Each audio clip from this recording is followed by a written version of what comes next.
Another episode of Relational Leadership. We try to come up with topics that will help you in all of your walks of life. And I'm Stephanie Clements. And I am Shawn Dawley. And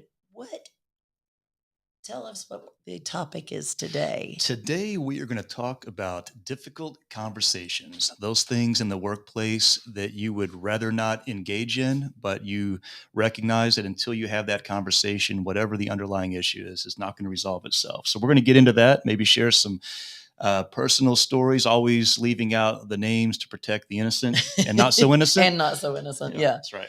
Well, I think, with difficult conversations, being able to have those and knowing how to do them, that's going to help you not only in the workplace, but we have to have difficult conversations with our significant other, with our children, sometimes with our friends.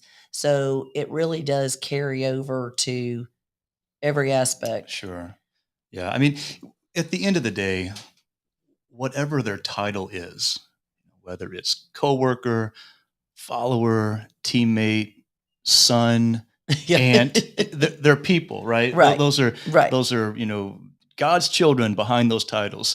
So there's a lot of obvious carryover, right? I mean, Right. and now certainly the dynamic can be different. A difficult conversation with somebody you only have to see 40 hours a week or maybe once a month on a Zoom call is going to be different than somebody you live with, Right. but it still creates a lot of the same issues. But it is, I think the biggest thing with these kind of conversations is that it's important about how you approach it and your demeanor and your tone in that if you actually want it to work. Yeah. If you walk in and you blow up at somebody, they're immediately on the defense. And so there's nothing that you can, they're not going to listen. No. And the very nature of a difficult conversation means that it's probably laced with a significant amount of emotional baggage. Right. So as you're, in the car, role playing how this conversation is going to go, you may or may not be capable of having this purely intellectual exercise where you're thinking through your points, your subpoints, the main thesis of your argument.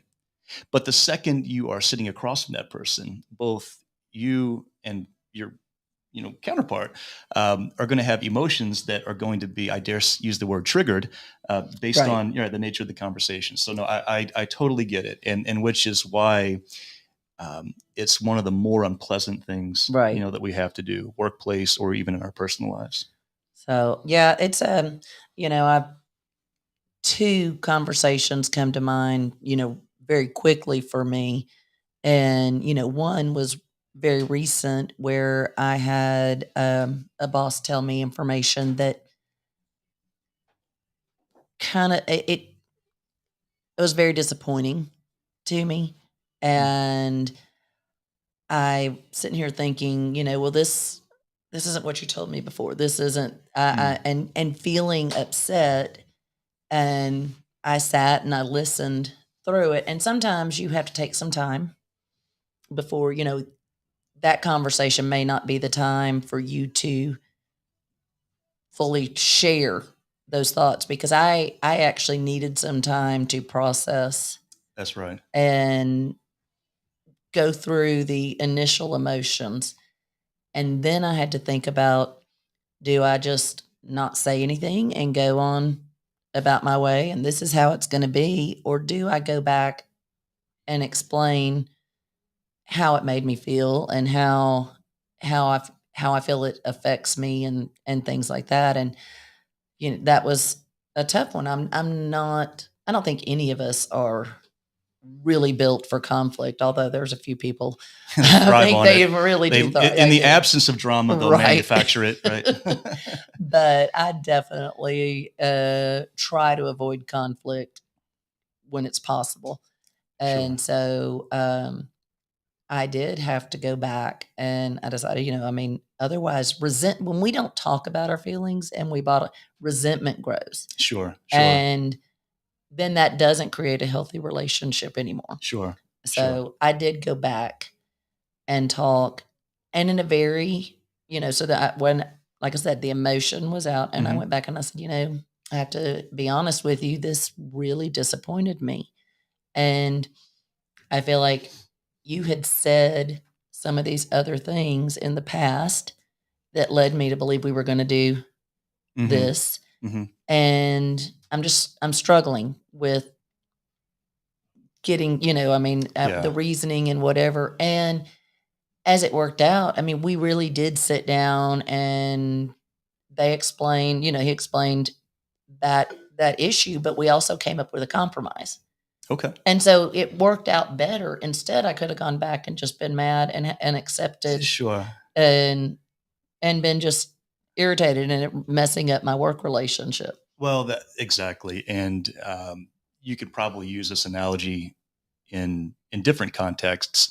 But you mentioned about, do you let it go and maybe it just simply dissipates into the ether, or is it like that little patch of weeds in the garden that you think, well, I'll not worry about that, and before you know it, they eventually begin to spread. Right. And whereas whatever the main thrust that caused the need for that difficult conversation, suddenly, though that might be a fraction of your total relationship with that person, that resentment, like weeds, begins to slowly Mhm. spread and find its way into different, areas of the garden. And I appreciated what you said, in that you were cognizant of that it hit you emotionally, and you recognize that, okay, I need to take some time just to let this marinate. Let Yeah. me go through the 5 stages of grief or whatever it Right, is. right. And then, once my emotions have somewhat subsided, I'm now in a better position to more intellectually Right. go through the merits of, his or her position, and then the way I, recollect how things were to go. On the flip side, where I have had to give, bad news to people, um, I'm thinking of a time when, like, once a year, we would have a pilot selection board, and whether I was the chair or just one of the members, we would end up with maybe 10 or 12 candidates who had been screened, with their resumes from maybe a pool of 60 or 70. And for many of these folks, they were used to being told yes. And these are Mhm. high achieving, Right, right. 22, 23-year-olds with these, like, the kind of resumes you're like, I want you hanging out with, my son or daughter, or dating one. You know what I mean? Right, Like, these are right. perfect, like, all American kids. But there might be one slot. And so after the board, we had made our decision, I then needed to call the 9, 10, 11, That and didn't. Yeah. yeah, did not get it, and tell them no for maybe the first time in their life. And what I figured out early was, I'm going to let them know the bad news, acknowledge that they're going to be disappointed, and then invite them at some time in the near future to call me back, and we can Mhm. have a conversation about how your interview went, my meager insights as to what went right, what you could improve upon. But I realized, don't try to do all that in one conversation. Right. They've gotta feel all of their feelings first, the Yes. disappointment, and then once they settle, they can be open to receive it. Yeah. And my situation worked out a little, in the sense that there was a compromise. However, I was prepared for the fact that that wasn't gonna happen. I just needed to express my feelings Yeah. either way, and be Sure. heard. Sure. And, you know, at that point, it was gonna be what it was. Yeah. But at least I needed to let them know that how I felt. That's right. Yeah. And there's some, there's some amount of therapeutic, value in Right. that, even if it's not going to change, the overall vector of the decision, conveying to somebody. But it also demonstrates some, level of professional respect, where if the person has the legitimate authority to make that decision with which you disagree, as a professional, you can voice disagreement and disappointment, Right. and yet still demonstrate, okay, but at the end of the day, the decision was moral, legal, ethical. I am a professional. I can, get on Right. board with that. Right. But getting that off your chest, I think, does have some amount of value. Yeah. Sure. And, and like I said, then I had time to also put together my points of why we should move forward with the program. And they were able to see that where I wasn't as prepared before because I didn't know I needed to Yeah. convince them on it. So it gave me time to do those things too, and which allowed us to come to a compromise. But I think now to my kids, because I've really tried to work with them, because again, the downfall of any relationship is not communicating. Mm. And if you're only communicating the good things and not the bad things and whatever, it just it builds up. And so I've tried to instill that in my kids, to be willing to sit down and talk about things. And I have 4 kids. I did better with the younger 2 than I did the first 2, Well, in the sense the of practice kids. Yes, the guinea pig kids. That's right. The older ones typically get the beta version of parenting. Like it gets perfected right as you go along, I guess. So when they weren't happy with something, and they would be like, "Well, I just don't understand," what? And I was like, "Well, I'll tell you what, you put together your points. We'll sit down and talk about it. And if you can show me how this is going to be whatever, then, we'll discuss it anyway." Yeah. And they're like, "Okay." So it kept a lot of those fights, where kids are going to throw some sort of tantrum because, "Why don't you ever let me do this?" or whatever. It gave them a chance to have to think about it intellectually too, as to why I might say no. Yeah. And now they had to think through it as to why I should say yes. Well, so I noticed a general commonality between when you were having the conversation with the boss in the workplace setting with your kids. It seemed like in both instances, you kept the conversation focused on that issue. Yeah. Because what can happen sometimes on either side is that there might be one particular issue which is the catalyst for that conversation, but there had maybe been some of that growing resentment that had expanded out, and before you know it, you think you're about to have a conversation about X, right, and it ends up being about X, and then they start pulling in F and J and Yeah. B and a square and a rectangle and the number 5. It Right. can kind of go, and it can get away from you. And I know from past experience, when I was on the boss side of the desk, would bring somebody in to have that difficult conversation about a particular issue, and they would start bringing things in, and I found myself getting drugged into this right, like litigation where suddenly we are trying to play the role of Solomon on all these other issues that weren't even tangential. They were just simply completely unrelated. right. So you seem like you've got a more structured approach. Now, is that something that is maybe natural to you, or was it through trial and error? No, I think that was definitely through trial and error. That was, it was realizing a lot after the downfall of some past relationships that I never communicated, and we can't expect somebody to know what we need sometimes or what we expect of them if they don't know. Right. If you've never Sure. told them, and instead getting upset with them because they don't just know. Yeah. I Right, mean, right. and I can even find myself with that. It's easy, like with an employee, and it's like, "You see what I do?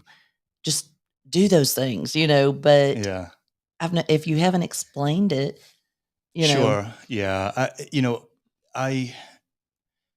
I think I've maybe figured out when I was coming up the ranks that, as much as I look up to some of these leaders, I'm starting to realize they may not be mind readers. Yeah, right.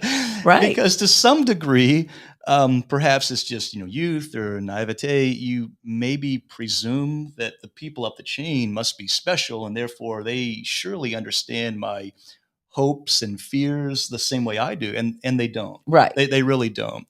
No. And so one of the things I began to tell folks was, that worked for me was, don't expect me to be able to read your mind, Right. right? For good or bad. If you have an issue that is bothering you, please feel free to bring that up. Yeah. Because quite likely there's a very benign explanation. Yeah. Not everything is this dark conspiracy. Right. And at the same time, if you have aspirations, don't presume that your career is more important to me than it is to you. Like you need to tell me what you Sure. want. Like you need to be very direct, and you need not feel ashamed that you've got, ambitions, wherever they may lie, but you need to tell me that. Right. Like I Absolutely. can see all the potential in the world in you, but I don't know how we're going to take all that thrust and provide a vector to it. Right. Well, I think that also, one of the things I think is really important in the workplace is even doing, whether it's an annual review and things like that, Mm. because again, if you've been doing something wrong for the last year and nobody's told you, you don't know to quit That's doing right. that. That's right. And, if you don't, and that's where it can be that difficult conversation because it's like, oh, I don't want to tell them. Yeah. I don't want them to get upset. I don't want them to quit. It's not like that, it's knowing how to approach it and, you know, talking about the good points, but then going, here's some areas that I really feel could use That's right. improvement and, you know, keeping emotion out of it and say, but we have to, if you're going to have a well functioning workplace, Mhm. you have to have those conversations. One of my peers, when I was a mid-level officer and I went to Quantico for a year at Marine Corps University, was a Marine infantry officer, and he was a Marines Marine. Like he gives me hope in the future of the United States military. I mean, this guy it's like he was built. He rolled off the assembly line to be a leader of Marines. And I don't know if he coined the phrase, and he's certainly a humble guy, but he wouldn't even take credit for it if he did. But he told me that as a commander, silence is consent. When you don't address it Yeah. and you don't like it, the blame shifts from the person doing it to the person in Right. charge who's not addressing it. And I thought, my goodness, that's so simplistic and brilliant because, again, everybody that shows up brings not only different motivations, to why they are at that organization, but they bring different experiences, different values, a different ethos. Yeah.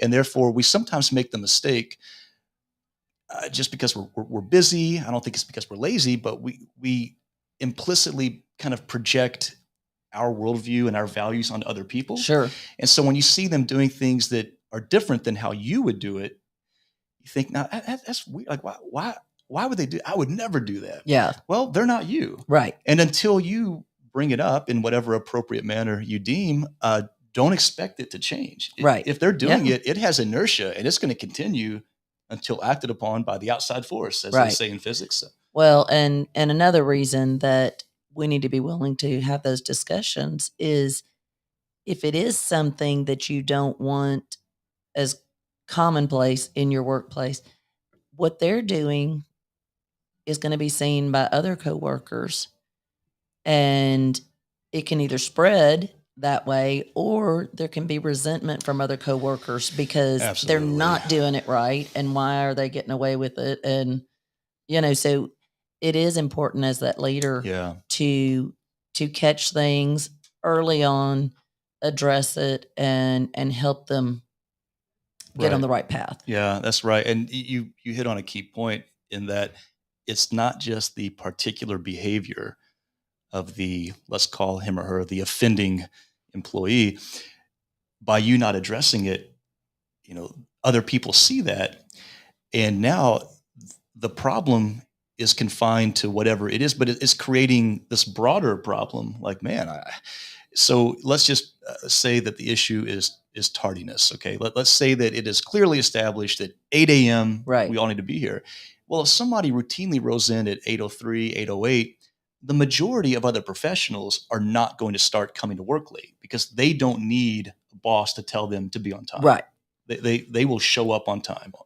But when they see somebody just routinely being less than punctual and nothing seems to happen about it, that can really begin to corrode, Yeah. some of The and morale and the it's over such a small thing. And suddenly the issue of the unaddressed tardiness begins to creep into, other aspects of the right, company's, right. vibe, where the leader could have nipped that one in the bud. Sure. So Absolutely. when that happens, Stephanie, so that let's just use that as an example. When you are going to bring somebody in, and let's use the example that they seem to be late a Yeah. lot.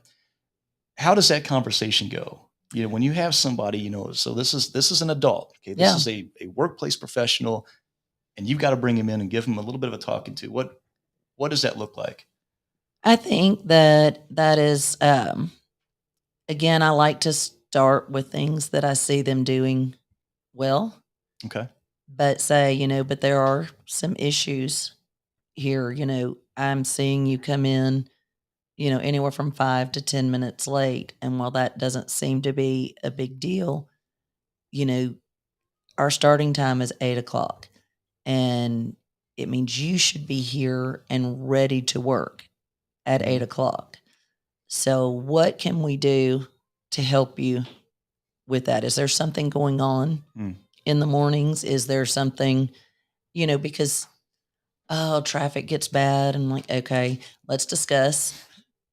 Maybe we leave 10 minutes earlier, or Right. and I understand that occasionally you can't help what's going to happen in traffic. Sure. There's a pile up on the interstate and nobody's moving, and Yeah. so that's going to happen on Mhm, occasion. mhm. But we know that traffic is going to be bad, rush hour traffic every day. So it seems that it is a 5 to 10 minute thing. So let's plan that. Or, maybe they can't drop their kid off before a certain time. And so it's understanding at that point too. I mean, that's something that probably should have been brought up Right. before the hire. But and if I say, okay, so you can't drop your kid off before this time and you can't get here really before 5 after, what I need you to do is, you know, because I don't want people to feel like you're not equal and pulling your weight. And I get that when you're here, you're putting your all into it, but maybe lunch then or whatever, you're staying 5 minutes past, just Sure. let's make it up Sure. somewhere. Yeah. Well, yeah, that's again with the hypothetical. There's always going to be some nuance and Right. sometimes you discover some things like, okay, oh, okay, now I can understand. It doesn't necessarily mean I condone, but you've now provided me some insights that help me understand. But yes, somehow, some way, it needs to be resolved, and you don't publicly flog somebody. Right. But if the behavior had been noticed by a significant number of Yeah. workers, there needs to be some degree of public resolution, Right. right? Right. And that's always tricky. That's and It is. Yeah. Because yeah, you don't want to go out and go, okay, well, right, it's going to continue to be late for the next, right, yeah. You're not going to put it in the weekly, Right. company bulletin, or Right. send out a mass text to everybody. But just, them seeing though that the level of effort, um, I had to actually have this conversation with an employee who was taking, multiple smoke breaks. Mm. And the people who don't take smoke breaks were getting irritated because, 10 minutes out of every hour, this Starts to person add up. isn't Yeah. working and the rest of Yeah. us are in here working. Right.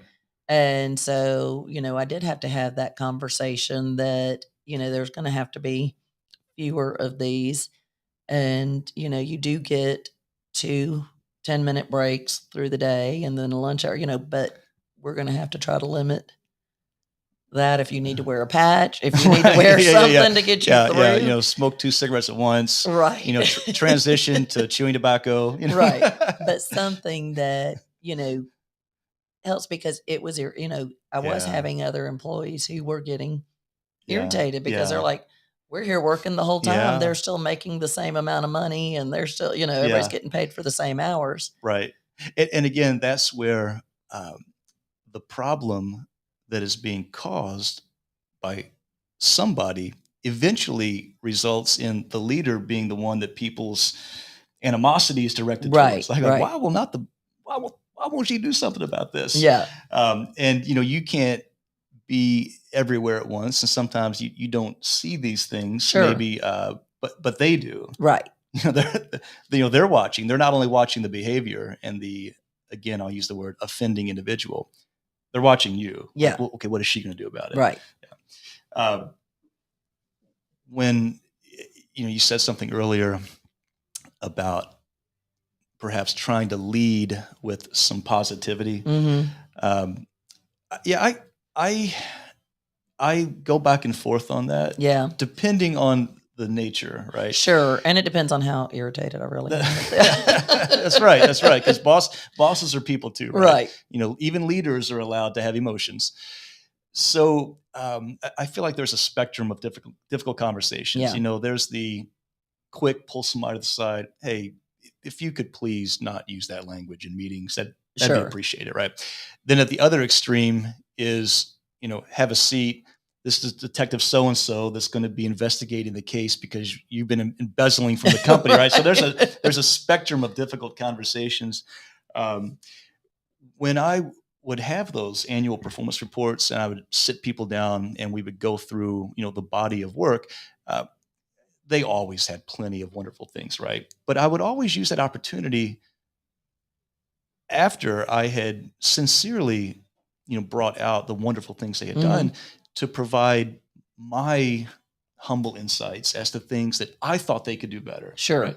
And there's actually, I feel like, a significant amount of compassion and respect when you look somebody in the eye and tell them, "Hey, you're doing this pretty good. I think you could be great at it." Yeah.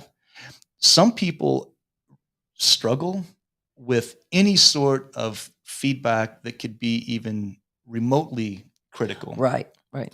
But at the end of the day, if you are telling somebody that you're good, you're above average, I think you've got the capacity, the potential to be rare. Right. Um, if they believe that you genuinely That care you genuinely about, care and yeah, believe yeah, that. that's right. They're going to typically, receive that as such, right? I mean, Sure. if you've established that, that lane of trust with them, they're more inclined to take that feedback, Yeah. as opposed to if the only time they ever hear from you is when you're pointing out little flaws, little mistakes, little errors. They're just going to, in one ear, out the Right. other. Well, another thing that I like with performance reviews is, you know, for my employees, I ask them to review themselves. Tell me what you feel like you do best. Tell me some things that you think you could improve on so that they are having to like try and think objectively about themselves Hmm. also. And Sure. then that leads into some conversation where they're like, "Okay, I've already admitted I could do this better." Sure. And, so let's start here on Makes your that. job easier, right? Yeah. When they lead with it. Yeah. I so similarly, after every flight, that we ever flew in the Air Force, there would always be a debrief. Right. And in some circumstances, some of these people were so gosh darn hard on themselves. I had to pull them back from the ledge. I'm like, man, like, okay, yes, I agree that maybe there was a couple of things here, but Right. But you were a lot better you're than you beating said. yourself up, right? And I say that as a oh my goodness, nobody can beat me up like I can beat Oh, myself up. absolutely. So We're maybe always our maybe own that worst made me a critic. little more empathetic to that approach. But you know in those Well, circ- and those things do give you, if they've done that, it does give you a chance to build them up with that. yeah, You've at least got the opportunity to either agree or to build them up. that's sure, that's right. And I some people more than others need external validation. I think we all want external validation. Like it feels good when It somebody says, does. "Hey, good job," right? Um, but especially as professionals, when somebody if for no other reason than they are older than you and are farther along in their career, but is somebody that you look up to, um, gives you that validation. Right. Uh, that can really go a long way. Now, on the other end of the spectrum are those times when you're bringing somebody in and it's not their annual performance report. It's not a quick aside, but Right. it's something significant. Right. In the instance where it is a legitimate fatal infraction, like you're being terminated, Right. like this by itself as a standalone mistake or willful act is grounds for termination. Okay, that's a different thing. Sure. But when you're bringing somebody in, because there is a single distinct problem that they caused, I've found those to be the most emotionally draining. Oh, yeah. For me, do you have any that you can think of like that? Again, we'll make sure we sanitize the details. Right. Right. So, yeah, I have where I had to call it an employee, and that was really, I was to the end of my wits with them, but I was still hoping and trying to see if they were willing Right. to correct their behavior some. And I will say some of these I've done much better than others, because again, we're human and we can get emotional Mhm. too. But yeah, I mean that's probably the toughest of the tough Yeah. conversations, where you just have to discuss, um, listen, I mean, we've enjoyed working with you or whatever, but right now, here's some things that I can't Yeah. overlook. And this reflects on the company, our employees, and so this is just something that Yeah. we can't let go. So we're going to have to part ways here. Yeah. Yeah. And depending on where you work, there's going to be any number of HR required protocols to follow and things like that. But having had to terminate people in the past, one thing I figured out was I can't spend 3 or 4 minutes basically clearing my throat because I'm uneasy about it. Right. If you start with, well, there's some macroeconomic trends that are creating some financial constraints, and our productivity is down in this quarter. At some point, they're going to go, "Am I getting fired?" Yeah. Right? So you if you're going to do that, I feel like those words need to come out of your mouth Pretty quick. in the first 30 seconds. Short of that, when I've had to bring somebody in who wasn't being terminated but had done something, it was a standalone act or lack of an act that necessitated this difficult conversation. What I realized, found out kind of through trial and error, was that unlike a conversation where I was going to talk about some generalities, like, okay, hey, you tend to get a little bit gruff with people during emergencies or what have you. That is a relatively generalized conversation that still needed to be had, but it wasn't a singular egregious act. When it is something like that, what I figured out was I need to if I'm going to formally reprimand somebody, I'm going to write out concisely, but with enough specificity to convey the point. And we're not going to adjudicate this like it's a court. Right. I am going to deliver this message, probably going to have a witness, maybe even have them sign an acknowledgement that they have been told this. Now, they will have a chance to rebut. Right. And like we mentioned earlier, give them a chance to emotionally, process and go through that, climax of intensity. And then they can come back and address it later, but or maybe even in their own written form. But what I found worked best for me was, if I'm going to have to confront somebody over something specific, is don't go in there without a plan. Yeah. It needs to be crystal clear what the issue is, what your future expectations are, and it needs to be conveyed to them quickly, clearly, and comprehensively. And then after they Sure. acknowledge it, you go about your day, and then we can come back, and if you'd like to address it later, we'll do that. But there was a couple times early on where I thought we would just have this conversation. I would say what I was going to say, and that they would receive it as such, and it's not. Right.